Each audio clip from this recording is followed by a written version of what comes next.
मी नमिता तुमच्या सगळ्यांचं स्वागत करत आहे आपल्या यूट्यूब चॅनलवरती। तर मी आज सांगणार आहे तुम्हाला की माझा फायनली 8वा महिना चालू झालेला आहे आणि डॉक्टरांकडे पण मी चेकअप वगैरे करून आलेली आहे। तर एकदम छान व्यवस्थित त्यांनी सांगितलेलं आहे, सोनोग्राफीसुद्धा झाली। तर बाळ वगैरे एकदम छान आणि व्यवस्थित आहे, काहीही प्रॉब्लेम नाही आहे मला आणि बाळालासुद्धा। तर सगळ्यात आता हा मोठा फेस आहे, फायनली माझा 8वा महिना, आता नेक्स्ट मंथमध्ये माझी डिलिव्हरी आहे। तर खूप जास्त उत्सुकता आहे की परत एक नवीन बाळ येणार जन्माला आणि परत पुढे खूप जास्त गोष्टी आहे, कठीण आहे माझ्यासाठी, पण आनंद पण आहे त्या गोष्टीचा की फायनली आमची फॅमिली कंप्लीट होत आहे। आणि खूप जास्त काळजी घेते मी आता स्वतःची, कारण की 8वा महिना लागलेला आहे। 8व्या महिन्यात कुठली पण मला रिस्क पाहिजे नाही आहे, कारण की या महिन्यामध्ये बाळ एकदम त्याची डेव्हलपमेंट व्यवस्थित होते, म्हणजे पूर्णपणे ऑलवेज रेडीच असतं बेबी। फक्त प्रीमॅच्युअर बेबी नको आहे, म्हणजे डिलिव्हरी प्रीमॅच्युअर वगैरे काहीच नको आहे, त्यामुळे खूप जास्त काळजी घेते मी। तर स्वतःची आणि तब्येत वगैरे व्यवस्थित जपते, त्यासोबत खाणंपिणं पण व्यवस्थित ठेवते मी आणि सगळ्यात मेन म्हणजे त्या डॉक्टरांनी सांगितलेल्या सप्लिमेंट कंटिन्यू व्यवस्थित रेग्युलर घेते मी। तर असं काही माझं रुटीन चालू आहे आणि आता दर 15-15 दिवसांनी डॉक्टरांकडे रुटीन चेकअपसाठी जावं लागतं मला। आता जाऊन आली आहे, तर आता मला 15 दिवसांनी परत बोलवलेलं आहे। तर बघूया आता बेबीचा वेट वगैरे काय आहे। आणि शेवटी तर माझं प्री प्लॅन सीझरच आहे, त्यामुळे असं काही फिक्स नाही आहे डेट वगैरे, तर मी लगेच रिव्ह्यू नाही करणार तुम्हाला, ती नंतरच सांगेल मी तुमच्यासोबत शेअर करेल नक्की। आणि आता हळूहळू बेबीसाठी म्हणजे शॉपिंग पण करायचे आहे। तसं तर सगळं आहेच आहे माहिराचं, तिच्याकडे म्हणजे तिच्यासाठी मी जेवढ्या वस्तू घेतल्या तर तेवढ्या आहे, पण आता थोड्या अजून एक्स्ट्रा वस्तू घ्यायच्या आहे मला, कारण की तिच्या टायमाला मला खूप काही वस्तू घ्यायच्या होत्या पण मी घेतल्या नाही। आणि त्यासोबतच अजून मला खूप सारे शॉपिंग पण बघायचे आहे, म्हणजे बाळासाठी काहीतरी शॉपिंग करायची आहे, प्लस पाळणासुद्धा बघायचा आहे, कारण की मागे आम्ही हिच्यासाठी घेतला होता पाळणाने सॉरी आम्ही झोका बांधलेला होता, बट आमच्या इकडे ना हे भिंत अशी थोडी खराब नाही आहे, पण भिंतीला म्हणजे ना तिथे तडा गेलेला होता आणि आम्ही लावलेला होता तिथे, बट तो झोका काही व्यवस्थित म्हणजे हे नाही झाला, निघून आलेला होता तो। तर त्यामुळे मला जास्त भीती वाटली, मी तेव्हापासून तिला टाकतच नाही पाळण्यामध्ये।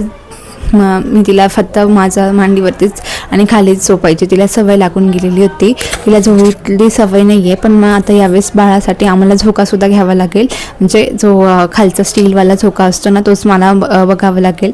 तर बघूया कुठे जर कोणाकडे जर असेल तर 2-4 महिन्यासाठी आम्ही तो पण घेऊ, किंवा घेतला तर नवीन घेऊ, पण नवीनमध्ये इन्व्हेस्टमेंट करण्यापेक्षा आम्ही कोणाचा तरी बघणार आहेत, तर तोच घेणार आहे आम्ही पाळणा।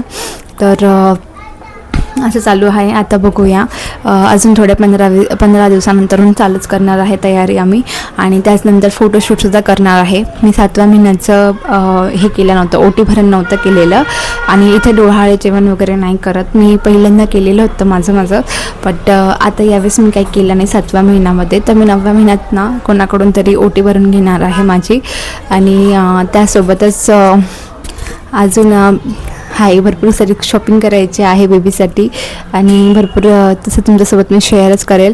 बट 8वा महिना हा थोडासा कॉम्प्लिकेशन्स असतातच यामध्ये, पण खूप काळजी घ्या तुम्ही। जर तुमचा 8 मंथ प्रेग्नन्सी असेल, 7 मंथ जरी असेल, तरी पण 3rd ट्रायमिस्टर जर चालू झाला तर तुम्ही व्यवस्थित छानपैकी काळजी घ्या। डॉक्टरांनी जसं रूल्स सांगितलं आहे ते सगळे फॉलो करा तुम्ही व्यवस्थित, थोडा वॉक करा।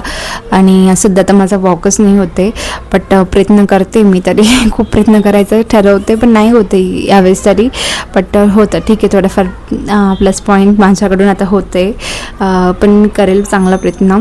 आणि मी लाडूसुद्धा बनवलेले आहे ड्रायफ्रूट्सचे, तर ते पण तुमच्यासोबत शेअर करेल। ॲक्च्युली ते व्हिडिओ टाकायचा राहून गेला, पण त्याच्या आधीच माझ्या मम्मीने बांधून टाकलेले होते ड्रायफ्रूटचे लाडू, तर ते काही तुमच्यासोबत शेअर करता नाही आले, पण त्यामध्ये मी सर्व ड्रायफ्रूट ॲड केलेले आहे।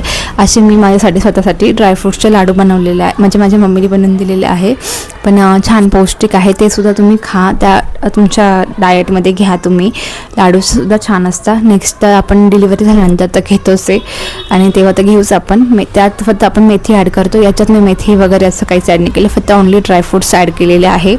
तर असं आहे, थकवा खूप जास्त जाणवतो मला या सध्या 8 महिना लागल्यापासून, आणि सगळ्यात जास्त तर माझी कंबर आणि पाठ आणि पाय हेच मला खूप जास्त त्रास जाणवतो आहे.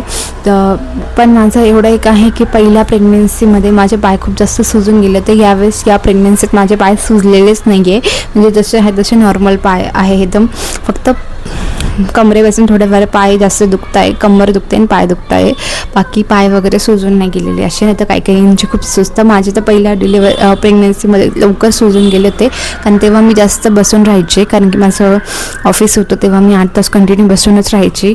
जास्त वॉक नाही होऊन जायचा माझा. फक्त मी रात्री जेवढा वॉक करायची तेवढाच वॉक होऊन जायचा माझा.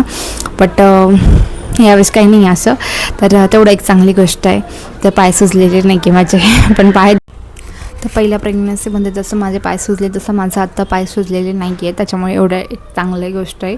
बट मला झोपतानाच प्रॉब्लेम होतो की असं मी जागा पोझिशन चेंज करते तर तेवढाच मला त्रास होतो की नाही होत पटकन असं मला मुवमेंट करता नाही येत लवकर.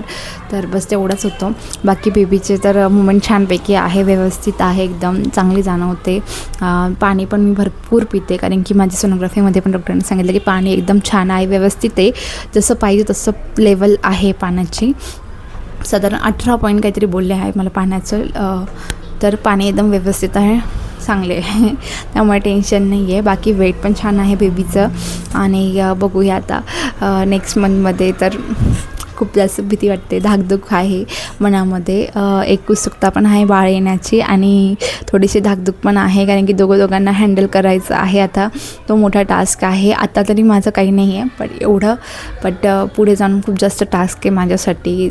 हॉस्पिटलमध्ये 3 दिवस राहायचं, त्याच्यानंतर सगळ्यात मेन म्हणजे माझी मुलगी राहील का नाही. आता तो एक मेन प्रॉब्लेम आहे. माझ्या डोक्यात फक्त तेच विचार येतात आता कंटिन्यू की ती राहील का, कारण की आता ती कोणाकडेच राहत नाही आणि तिला मम्मी पप्पाच लागतात. तर ती मला याची गॅरंटीच नाही आहे की ती राहणार का नाही राहणार. मग कसं ॲडजस्ट करायचं, कसं मॅनेज करायचं, या गोष्टी थोडासा विचार करते मी त्या गोष्टीचा खूप जास्त. बट आता बघूया काय होतं ते.